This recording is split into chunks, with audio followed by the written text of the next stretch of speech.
ஆண்டவருக்கு ஒரு பெரிய பழக்கம் இருக்கிறது. யார் நம்மை குறைவாய் நினைக்கிறார்களோ, யார் நம்மளை ஒரு பரிதாபமான ஒரு நிலைமையில பார்க்கிறார்களோ, அவர்களுடைய கண்ணுக்கு முன்னாடி ஆண்டவருடைய பிள்ளைகளை கர்த்தர் நிறுத்துகிறதற்கு எப்பவுமே கர்த்தர் விரும்புகிறார்.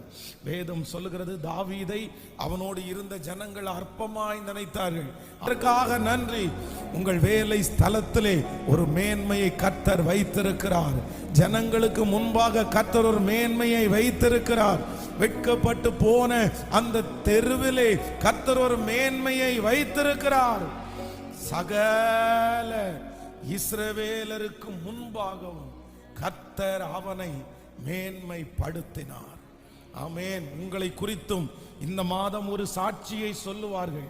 சகல ஜனங்களுக்கு முன்பாகவும் கர்த்தர் அவனை மேன்மைப்படுத்தினார். நீங்கள் மேன்மை அடைவீர்கள். வேதம் சொல்லுகிறது, நீ